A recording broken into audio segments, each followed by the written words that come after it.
संजय भाई, ट्रेडिंग किन लोगों के लिए? ट्रेडिंग किन लोगों के लिए? ट्रेडिंग उन लोगों के लिए जिनके पास कैपिटल है, पहली बात। या उनके लिए जिनको मतलब एक दिन में अमीर बनना है?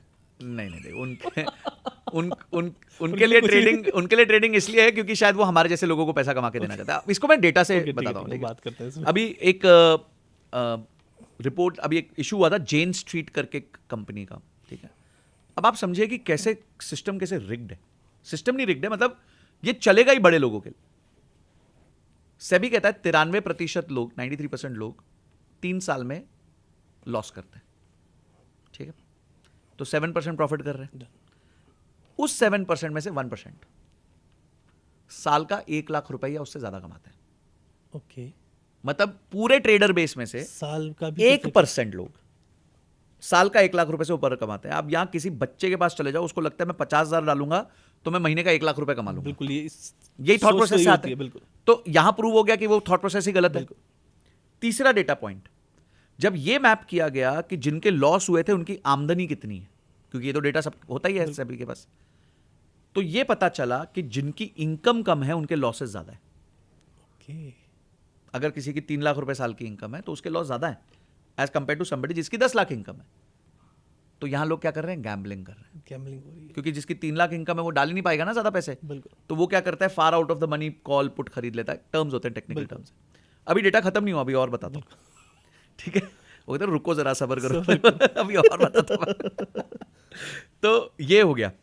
अब आते हैं आगे। और जो 1% लोग हैं जो पैसा बना पा रहे हैं, उसमें से मोर देन 90% पैसा फॉरेन पोर्टफोलियो इन्वेस्टर्स और एल्गोरिथमिक ट्रेडर्स बना रहे हैं। ओके। और उसमें एक नाम उठा था जेन स्ट्रीट। अच्छा। ठीक है। अब जेन स्ट्रीट क्या बीमारी आप समझो, वो ऐसी ऑर्गेनाइजेशन है जिसका कोई सीईओ नहीं है, जिसको ट्रेडर्स चलाते हैं। और आईआईटी मद्रास, चेन्नई कह लो, आईआईटी चेन्नई का जो हाईएस्ट पैकेज गया था पिछले से पिछले साल, वो गया था 4 करोड़ 30 लाख रुपए साल का। और एम्प्लॉयर जिसने हायर किया था उसका नाम था जेन स्ट्रीट। ओके। तो जेन स्ट्रीट टॉप टेक्नोलॉजी के लोग हायर करता है जिनको एल्गोज बनाने आते हैं ट्रेडिंग करने के। ओके। और उनका झगड़ा कोई और कंपनी से चल रहा है अभी, एक सीक्रेट स्ट्रैटेजी पे, जिसका नाम है इंडिया ऑप्शन स्ट्रैटेजी। अच्छा। जिससे उन्होंने 2024 में 19,000 करोड़ रुपए कमाए। 19,000 करोड़ सिर्फ जेन स्ट्रीट ने कमाए। टोटल मिला के 3 साल में सारे ऑप्शन ट्रेडर्स में जो लॉस किया है वो है 1,81,000 करोड़। और ओनली 2024 का लॉस जो था वो था 74,000 करोड़। अरे, ये जो 74,000 करोड़ है, ये जेन स्ट्रीट जैसी कंपनीज के पास जाता है। स्टॉक मार्केट ब्रोकर्स के पास, नेशनल स्टॉक एक्सचेंज के पास जाता है। अब आप डिसाइड कर लो आपको ट्रेड करना है। यहाँ गेम में कुछ और चल रहा है। यस, ये डेटा ऑफिशियल है, कोई मेरा मनगढ़ंत कहानियां नहीं है। जाके सेबी की रिपोर्ट को पढ़ा जा सकता है, 2-3 न्यूज़ आर्टिकल्स जेन स्ट्रीट के बारे में पढ़े जा सकते हैं। एक बहुत बड़ा क्रिप्टो का एक्सचेंज होता था FTX, सैम बैंकमैन फ्राइड। तो सैम बैंकमैन फ्राइड जब MIT से पास हुए थे, उनका पहला जॉब पता है कहाँ लगा था? जेन स्ट्रीट में। ओके। तो ये जेन स्ट्रीट है। उधर से निकल के उन्होंने वो अल्मेडा रिसर्च अपनी कंपनी बनाई थी, फिर FTX एक्सचेंज बनाया था। तो वहां से वो निकले थे, but he was a product of Jane Street. वहां उन्होंने ये सब सीखा था। तो आप किसके साथ लड़ रहे हो यार? आप मशीन्स के अगेंस्ट लड़ रहे हो, और वो भी सोफिस्टिकेटेड मशीन्स जो वर्ल्ड का टॉप टैलेंट बना रहा है। मतलब इंडिया का नहीं, IIT चेन्नई तो एक हो गया, MIT के बच्चे तक उधर जा रहे हैं। जब वो 4 करोड़ का पैकेज इंडिया के बच्चों को दे रहे हैं, उनको जिन्होंने इंजीनियरिंग पास आउट करी है, तो सोचो वो क्या कर रहे होंगे पीछे। तो किसके साथ युद्ध करने निकले हो भाई? शांति से ऐसा भी करो, वो जगह मत जाओ, वो जगह नहीं है आपके लिए। लास्ट क्वेश्चन रहेगा कि आप एल्गो ट्रेडिंग की बात कर रहे हैं, तो एल्गो ट्रेडिंग होती कैसे? Algo trading machine learn, basically machine trade करता है। ट्रेडिंग का सबसे बड़ा प्रॉब्लम ये होता है, लोग अपनी स्ट्रैटेजी पे स्टिक नहीं करते। ठीक है, जैसे एक स्टॉप लॉस लेना होता है तो लोग नहीं ले पाते स्टॉप लॉस, क्योंकि उनको लगता है नहीं वापस रिबाउंड हो जाएगा, पोजीशन ठीक हो जाएगी। पर इमोशन, ये मशीन के पास इमोशंस नहीं होते, तो इसलिए लोग एल्गो से ट्रेड करते हैं। वो प्रोबेबिलिटी ऑफ प्रॉफिट पे वर्क कर रहे होते हैं।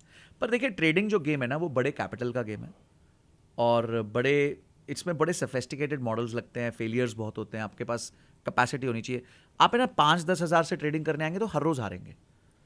अब मैं तो कहता हूं मार्केट में उस आदमी को ट्रेड ही नहीं करना चाहिए जिसके पास 10 लाख से कम का कैपिटल है। ठीक। Free capital, free capital, free capital. और उसके पहले सीखना चाहिए अच्छे से कि क्या करना है क्या नहीं करना है। तो it is not that easy, it's like a profession. आप सोचो डॉक्टर बनने को 5 साल लगता है, उसके बाद भी आदमी पहले 10-15 साल स्ट्रगल कर रहा होता है। तो ट्रेडिंग भी वैसा है, पर ट्रेडिंग में क्या है, लोगों को उम्मीद है कि बटन दबाएंगे तो इधर से आलू डालेंगे उधर से सोना निकल जाएगा। 3,000, हाँ, 4,000, दिन का 4,000, दिहाड़ी मजदूर। मैं ये ट्रेडर लोगों ट्रेडर नहीं है साले, दिहाड़ी मजदूर है। जैसे दिहाड़ी मजदूर सोचता है ना मैं सुबह उठूं 500 रुपए कमा के आ जाऊं, वैसे ये ट्रेडर लोग सोचते हैं कि मैं सुबह उठूं कोई बटन दबाऊं 5,000 रुपए कमा के आ जाऊं। That's not gonna happen ever. अब तो डेटा प्रूव करता है, मतलब मेरे को बोलने की जरूरत ही नहीं। फाइन। संजय भाई, कुछ और पर्सनल फाइनेंस हैबिट आप हमारे व्यूअर्स को बताएंगे, किस तरीके से वो अपनी सेविंग्स बढ़ा सकें या सेविंग कर सकें? और इसके बाद मैं आपसे ये जानना चाहूँगा कि आपने क्या, क्योंकि आप सक्सेसफुल इन्वेस्टर हैं, हमारी नज़र में, सबकी नज़र में है, तो क्या आपने भी कोई ऐसी गलतियाँ की हैं पर्सनल फाइनेंस में जो मतलब आपको लगा नहीं करनी चाहिए थी? हाँ, तो कुछ देखिए, हम हमेशा कहते हैं your spends should be rule based and your investments should be goal based. Okay, ठीक है जी। Spend should be rule based, यानी नियम होना चाहिए खर्चे का। जैसे एक नियम हो गया, मैं अगर कोई चीज दो बार खरीद सकता हूं तो एक बार खरीदूंगा, ये एक नियम हो गया। दूसरा नियम हो गया द 1% रूल। एवरी मंथ मैं अपना बजट लेके बैठूंगा और उसको 1% कट करूंगा। ओके, फॉर एग्जाम्पल, मैं इस महीने 40,000 का खर्चा किया, तो मैं अब तय करूंगा कि अगले महीने मैं 40,000 से सिर्फ 400 रुपए कम कर दूंगा। अब वो 400 कैसे कम होगा? एक स्विगी जोमेटो का ऑर्डर कम कर लो, एक ही, ठीक है। या फिर आपने एक उबर राइड की जगह आपने मेट्रो पकड़ ली, पैदल चले गए कहीं पे। ये पहला स्टेप हुआ। अगले महीने जब आप वो 39,600 हो गया, फिर से 4 रुपए का 400 कम करो। ऐसे करते करते आप उसमें बचा रहे हो पैसा। ये पैसा आपका आगे ऐड ऑन होगा। अभी शुरू में छोटा लगेगा, पर बाद में ये नंबर बहुत बड़ा हो जाता है, ठीक है। तो पहला, ये दूसरा एक रूल हो गया। तीसरा आपका रूल हो गया बकेट सिस्टम यूज करिए। बकेट सिस्टम का मतलब ये होता है कि सबसे पहले अपना इमरजेंसी फंड क्रिएट करिए।